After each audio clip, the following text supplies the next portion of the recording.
नमस्कार दोस्तों, welcome to government exam info. तो स्वागत है आप सभी का आज के वीडियो में। तो आज हम बात करने वाले हैं दो इंपॉर्टेंट अपडेट्स की। संवाद 121 और संवाद 122 दोनों ही इंपॉर्टेंट अपडेट हैं। कल आपको मालूम है दो इंपॉर्टेंट अपडेट ऑलरेडी जारी कर दिया गया है यूपीपीएससी के द्वारा, जिसमें डॉक्यूमेंट वेरिफिकेशन एक इंपॉर्टेंट अपडेट है और दूसरा आपका पटवारी के नोटिफिकेशन भी जारी हो चुकी है, सभी को मालूम है।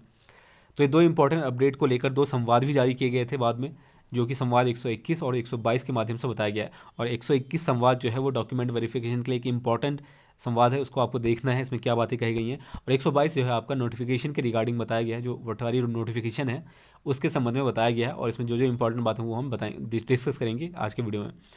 इसके अलावा कुछ लोग पूछ रहे हैं कि वन दरोगा और एलटी के एग्ज़ाम को लेकर जो डेट्स बताई जा रही हैं या एक्सपेक्टेड वीक्स बताए जा रहे हैं, तो क्या ये पॉसिबल है एग्ज़ाम हो पाना, क्योंकि डॉक्यूमेंट वेरिफिकेशन के डेट्स आ चुके हैं। तो इसके भी हम डिस्कस करेंगे। जो वन दरोगा एग्ज़ाम 16 जुलाई बताया जा रहा है, क्या ये पॉसिबल होगा या नहीं होगा।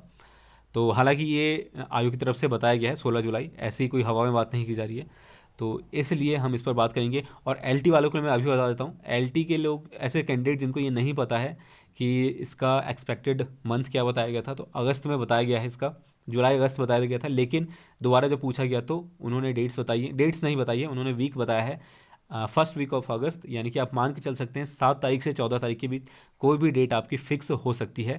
थोड़ा बहुत डिले हो सकता है अगर सिचुएशन अगर ठीक रहे तो। और शिफ्ट वाइज ही आपका एग्ज़ाम होगा, जहाँ तक सिचुएशन भी ऐसी दिख रही है कोविड की वजह से। शिफ्ट वाइज एग्ज़ाम लेंगे तो ज़्यादा बेहतर ही रहेगा, यानी कि 1 या 2 या 3 दिन में अगर एग्ज़ाम लेते हैं तो उसी तरह से वन रो का आपका होगा, ये पहले ही आपको बता दिया गया है।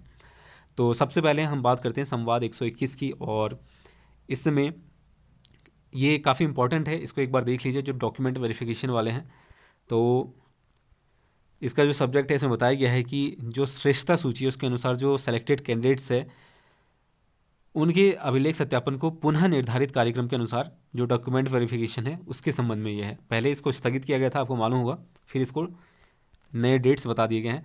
तो डेट्स में एक बार आपको क्लियर कर दूं, 29 जून से 13 जुलाई तक आई थिंक ये है आपका। तो इसमें काफ़ी सारे डॉक्यूमेंट वेरिफिकेशन होने हैं और अलग अलग डेट्स बताई गई हैं, सीरियल नंबर के अकॉर्डिंग, कैटेगरी वाइज सारी चीज़ें आपको प्रीवियस नोटिफिकेशन में मिल जाएगा, प्रीवियस वीडियो में मिल जाएगा, वहाँ पर जाकर देख सकते हैं, या फिर आप सीधे वेबसाइट पर जाकर उसको डाउनलोड करके देख सकते हैं।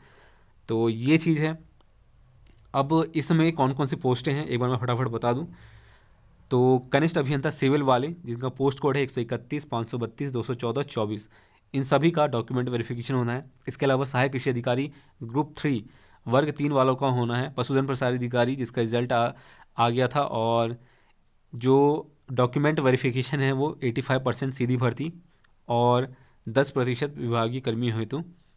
और इसके अलावा जो अधिदर्शक प्रदर्शक रेशम है, पोस्ट कोड आप देख सकते हैं।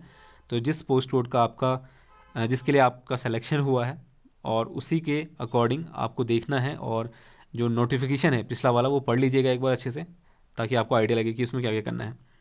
तो ये सारे पोस्ट कोड है। इसके अलावा आपका निरीक्षक रेशम है और कनिष्ठ अभियंता है। तो ये सारों जो अभिलेख सत्यापन इन सभी वैकेंसीज का वो जारी कर दिया गया है, इसकी डेट्स बता दी गई हैं। तो इसमें इम्पॉर्टेंट जो है वो हम देख लेते हैं। तो यहाँ पर एक बात कही गई है, वर्तमान में राज्य में कोविड-19 के संक्रमण का प्रभाव कम होने एवं राज्य सरकार द्वारा जारी एसओपी के आधार पर आयोग के द्वारा पूर्व में स्थगित किए गए अभिलेख सत्यापन के संदर्भ में उक्त पद कोडों के अभिलेख सत्यापन हेतु कार्यक्रम निर्धारित किया गया है, जो आयोग की वेबसाइट पर अपलोड किया गया है, जो मैं बता रहा हूँ। तो इसके अंतर्गत जो चयनित अभ्यर्थी है उनको ये 2-3 पॉइंट्स यहाँ पर मेंशन किए गए हैं। उसमें क्या है, पहला, अभ्यर्थी अभिलेख सत्यापन की तिथि को अपने समस्त जो ओरिजिनल डॉक्यूमेंट्स हैं आयोग की विज्ञप्ति में विवरण के अनुसार, जो आपने नोटिफिकेशन में जब आपने एप्लीकेशन दिया था या अप्लाई किया था उस वक्त जो आपने चीज़ें बताई थी डॉक्यूमेंट्स के बारे में, क्वालिफिकेशन के बारे में, या जो आपके जाति प्रमाण पत्र होंगे जो रिजर्व कैटेगरी के हैं उनके, तो उन सभी के डॉक्यूमेंट आपको ओरिजिनल आपके साथ ले जाने हैं। प्लस उसके जो फ़ोटो कॉपीज़ हैं वो भी आपको 2-2 सेट में ले जाने पड़ते हैं, तो उसको भी आप बना के रखिएगा। और 9:30 बजे आपको ये जाना है। कार्यक्रम के अनुसार प्रत्येक दिवस को प्रथम पाली 30 अभ्यर्थियों को और द्वितीय पाली 30 अभ्यर्थियों को शामिल किया जाएगा आपके डॉक्यूमेंट वेरिफिकेशन के, यानी कि एक दिन में सिर्फ 60 कैंडिडेट्स का यहाँ पर डॉक्यूमेंट वेरिफिकेशन होगा। और ये लगभग 13-14 दिन तक चलने वाला है, जुलाई 13 तारीख तक। तो ये चीज़ है। इसके अलावा इम्पॉर्टेंट पॉइंट 2 है यहाँ पर, राज्य में कोविड-19 के संक्रमण के रोकथाम एवं नियंत्रण के दृष्टिगत राज्य सरकार द्वारा जारी दिशा निर्देश के अनुक्रम में व अभ्यर्थियों तथा आयोग कर्मियों की स्वास्थ्य सुरक्षा के दृष्टिकोण से अभ्यर्थियों को अभिलेख सत्यापन की तिथि को RT-PCR, true net, CBNAAT, RAT negative test report, यानी कि कुल मिला के RT-PCR टेस्ट जो आपका नेगेटिव टेस्ट रिपोर्ट आपका होना चाहिए 72 घंटे पहले का, 3 दिन पहले का, यानी कि 29 तारीख को है तो आप 25 तारीख तक ये चीज़ आप करवा के रख सकते हैं या 26 तक। तो ये चीज़ यहाँ पर कही गई है, नेगेटिव रिपोर्ट जो है आपका वो अनिवार्य होना चाहिए। अब इसमें पॉजिटिव अगर कोई निकल जाता है तो उनके लिए क्या है, तो आई थिंक उनके लिए भी आपको समय दिया जाएगा, एक्सटेंड करके जनरली दिया जाता है 15 दिन का समय।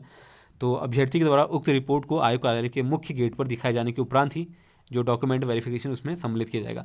तो अगर आप इसमें सेलेक्ट हुए हैं इन पोस्टों में या किसी भी पोस्ट में, तो सबसे पहले ये जो रिपोर्ट है नेगेटिव रिपोर्ट या फिर जो भी रिपोर्ट है आपकी वो बनवा लीजिए। अगर पॉजिटिव हैं तो आयोग से संपर्क कर सकते हैं और उनसे बात कर सकते हैं इसके संबंध में।